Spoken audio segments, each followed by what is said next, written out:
It was not the smoothest of starts for the American operation. That's how one UN official described the U.S. aid airdrop in Rwanda. The airdrop missed its target by a half a mile, scattering bundles over terrified Rwandan refugees who thought they were being bombed. One bundle narrowly missed a UN helicopter and another almost hit a school.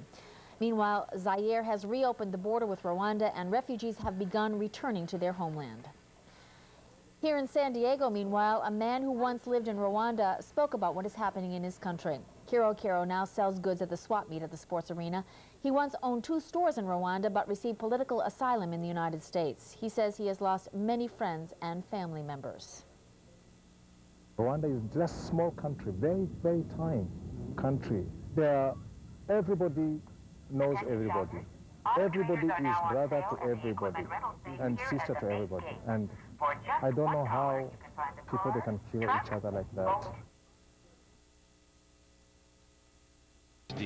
News at 11, Weekend Edition. The U.S. tries to stem the growing disaster in northern Africa. Good evening. Thank you for joining us. It has begun. An extensive U.S. food aid airlift in Rwanda is now underway, but America's promise to help the refugees is getting off to a slow start. 3 U.S. cargo planes tried to drop 60,000 pounds of food and supplies on an airstrip in Zaire, but relief workers say the military missed its mark. Bundles of food were scattered over terrified Rwandans who thought they were being bombed. Meanwhile, Zaire reopened the borders to Rwanda today, and thousands crossed over to go back home, choosing an uncertain future there rather than stay in the camps, where many are sick and starving, and thousands have died. It just broke my heart. I can't believe people to be like that in this century.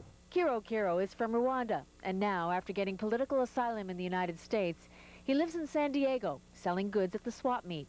He once owned 2 stores in Rwanda and says he has lost many friends and family members. If the government or Washington can help these people, not just my family, everybody who have been suffered in this case, to help them, to give them opportunity to live, because they have been rejected everywhere. We should help bring about peace and certainly help people that are starving and dying in that country. We're doing that, and we will continue to do it, and the Congress will back the president in doing that. The U.S. continues to promise aid, but helping Rwanda pick up the pieces will be tough. The administration expects this operation to cost $100 million, and the military is estimating it will take months to complete. Let me tell you the truth. I never see a country or a continent who help like the United States of America. The U.S. military defended the airdrop, saying the planes dropped the food precisely where the United Nations asked them to drop it, and virtually the entire 17 tons, they say, was recovered. The damage, but some of the cultural artwork and music that was lost is irreplaceable. A vintage clothing store was completely gutted. Investigators say it may have been started by a cigarette. The center at Newport and Del Mar is home to a unique collection of international artists and musicians. Kiro owns the African Corner, specializing in authentic pieces from his homeland. On the upper level, the International School of Music lost 200-year-old compositions and dozens of irreplaceable classical albums. The walls used to be covered with pictures of students. Now they're just covered in soot. 20 violins and 3 pianos have heavy smoke damage. The 8-year-old school has over 100 students. Sadly, the owner doesn't have insurance. Well, basically, the most difficult part is, we were providing some kind of service for community. It's a music lesson. It's kind of cultural help to other people. By this, what happened to us, basically we are going to lose lots of students till we get back on our feet. And it's very difficult because unfortunately I didn't have an insurance too. And well, basically that's it. Are you going to be able to recover? Hopefully, yes. We have lots of good friends and nice people that they have been very helpful, and I guess we can recuperate. Kiro moved here from war-torn Zaire. He says he's had to overcome far worse tragedies in his life. He's thrilled that the firefighters were able to save his drums and much of the inventory inside his store. But the store will have to shut down because the ceiling is no longer stable. The African Corner is also home to the Drumming Circle, a group of about 60 who play together on Sundays.